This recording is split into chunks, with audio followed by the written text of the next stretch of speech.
ডাকসু নির্বাচন নিয়ে জরুরি সংবাদ সম্মেলনের আয়োজন করেছে ইসলামী ছাত্র শিবির ঢাকা বিশ্ববিদ্যালয় শাখা। বিস্তারিত দেখুন নিজস্ব প্রতিবেদকের পাঠানো ভিডিওচিত্রে।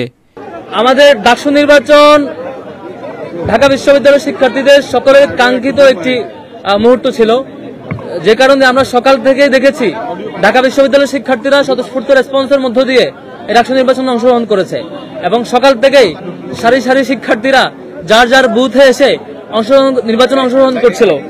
নির্বাচন শুরু হওয়ার পরে সকাল থেকে বলা হচ্ছিল কোন প্রার্থী বুথে ঢুকতে পারবে না, অর্থাৎ স্ব হলে ভোট দেওয়া ছাড়া সেন্ট্রাল প্রার্থী অন্য কোনো বুথ সেন্ট্রালে ঢুকতে পারবে না। এই নির্দেশনা নির্বাচন কমিশন থেকে আমাদেরকে জানানো হচ্ছিল।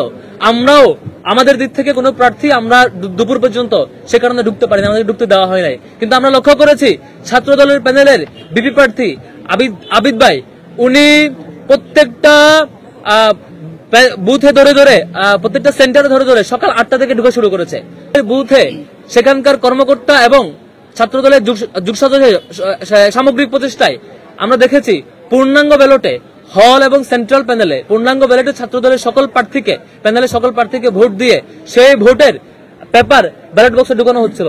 সেই মুহূর্তে শিক্ষার্থীদের সামনে দৃষ্টিগোচর হওয়ার পরে তিনি যখন এবং প্রমাণ সহ যখন সবার সম্মুখে ধরা খেয়েছেন এবং প্রমাণ সহ হাতে নাতে ধরা পড়েছেন, ধরা পড়বার পরে বিশ্ববিদ্যালয় প্রশাসন তখন সাময়িক একটা ব্যবস্থা নিয়েছে। 10:30 পর্যন্ত এই লম্বা সময়ে কোন ধরনের মিডিয়াকে সেখানে ঢুকতে দেওয়া হয় নাই এবং কোন ধরনের ইন্ডিপেন্ডেন্ট অবজারভারকে সেখানে ঢুকতে দেওয়া হয় নাই। একই সাথে সেখানে 10 জন পোলিং এজেন্টের মধ্যে 6 জনই ছিল ছাত্র দলের এবং ইসলামী ছাত্র আন্দোলন বাংলাদেশের পোলিং এজেন্টকে সেখান থেকে বের করে দেওয়া হয়। এই সামগ্রিক ঘটনা জানানোর পরও সেখানে কোনো অবজারভারকে এবং মিডিয়াকে ঢুকতে দেওয়া হয় নাই।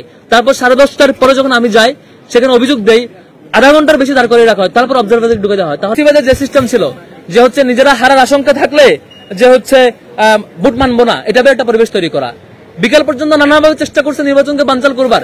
এর আগেও আমরা জেনেছি বিভিন্ন প্রভোস্ট কমিটির মিটিং এ এবং নির্বাচন কমিশনের নানা মিটিং এ এই নির্দিষ্ট দলের শিক্ষকেরা ডাকসু কেন করা যাবে না এই ধরনের আর্গুমেন্ট দিতেন এবং নির্বাচনকে ডাকসুকে পেছনে ষড়যন্ত্র করতেন। শুধুমাত্র শিক্ষার্থীদের দাবির প্রেক্ষিতে বিশ্ববিদ্যালয় প্রশাসন এটা আয়োজন করতে বাধ্য হয়েছে এবং এর আগ মুহূর্ত ডাকসুর পরিবেশ নাই এমন তেমন বিভিন্ন আলাপ করে নির্বাচনকে পিছানোর চেষ্টা করেছিল, কিন্তু সেটি পারেনি।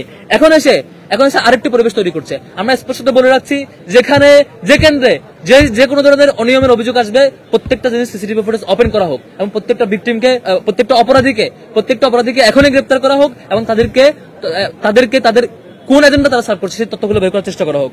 তারপরে আরো